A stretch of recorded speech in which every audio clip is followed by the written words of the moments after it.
Bel Kel, The Day the Riders Came to Futropolis. By Roman Abraham Gallegos Sr.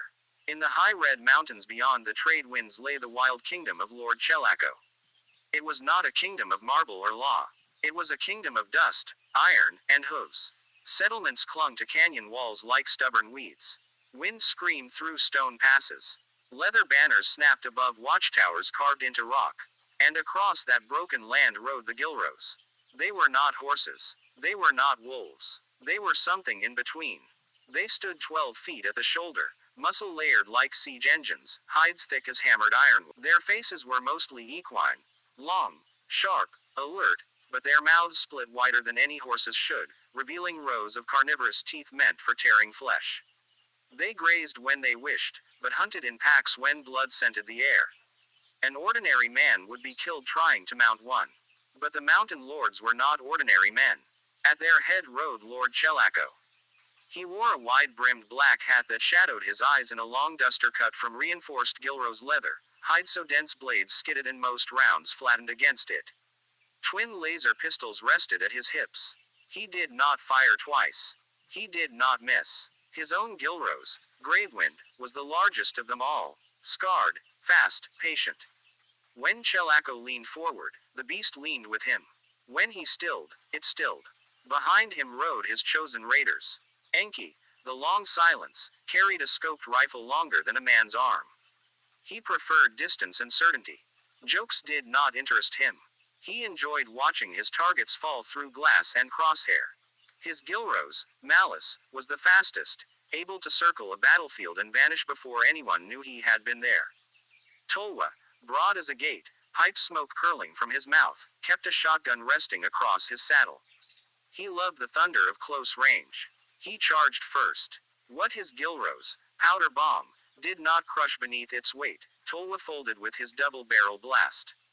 Eli, thin and smiling, smelling faintly of oil and liquor, was always laughing and picking himself up off the ground.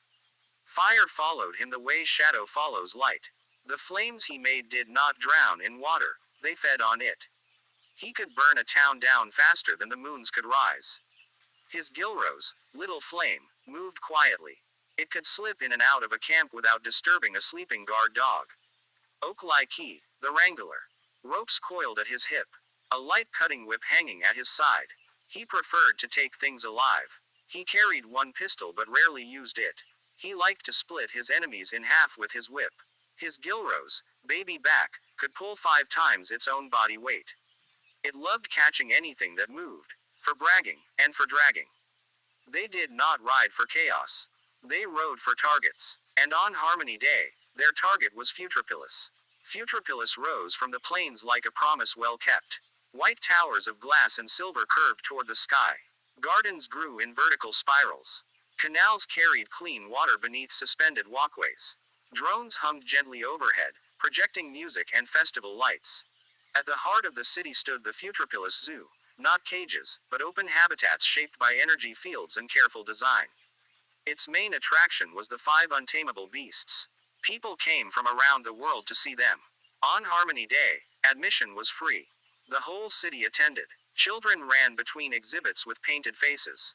Vendors sold fruit, drinks, and sweet bread. Holographic banners shimmered in the air. Nature and humanity, in balance. The balance depended on 10 small relics known as obedience stones. Smooth, translucent, worn at the throat, forged by the sand god Shinkol for the zoo's founder. 5 animals wore them. 5 handlers wore their counterparts.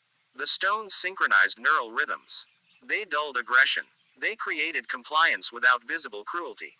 To Futropolis, they were enlightenment. To Chelaco, they were tools. 10 stones could link not prey to handler, but predator to predator. That was worth crossing mountains for. Beneath the ocean dome, Telly swam beside the water beast Dandal. The creature dwarfed everything in its ecosystem, a massive black-blue leviathan circling artificial reefs and schools of silver fish. Visitors watched from underwater glass tunnels as it leapt in slow, elegant arcs. Telly's stone glowed faintly at her throat. Above the dome, hooves struck marble. Tolwa rode through the promenade in a storm of leather and smoke. One shotgun blast. Telly's body sank into the water.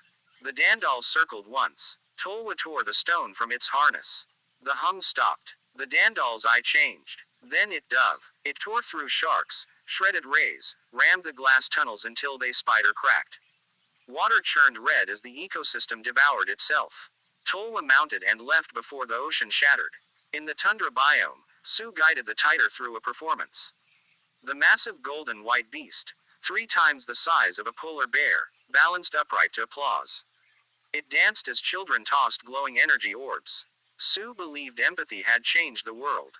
She never saw the red dot on her temple. Enki fired once. She fell. He fired again. The Tiger collapsed mid-pose, skull pierced cleanly. No rampage. No mercy. Just silence before the crowd began to scream. Enki collected both stones and vanished into smoke. In the forest dome, children climbed the silk playground woven by the Death Walker.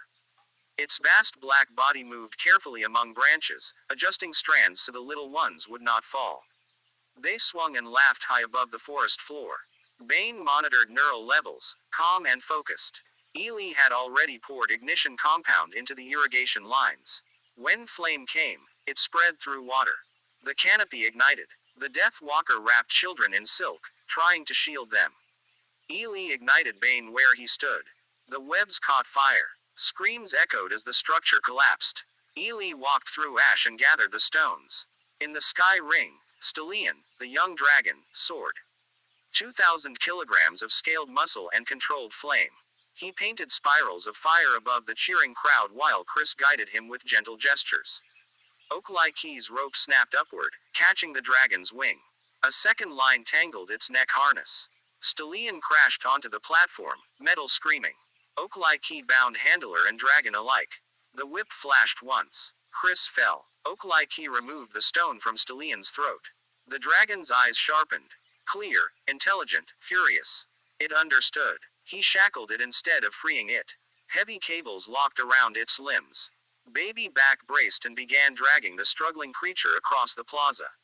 Flame burst uncontrolled from Stellian's jaws, igniting banners and stalls.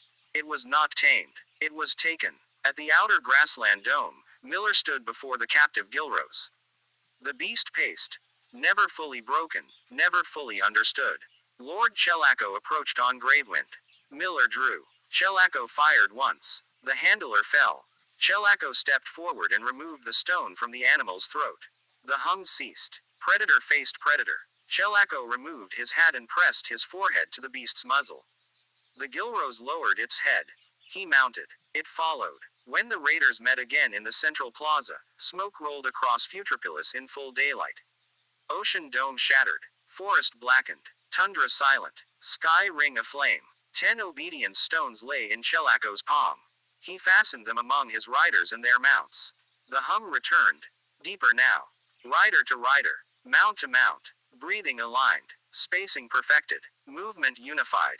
Behind them, Stellian strained against his chains, dragged like captured lightning.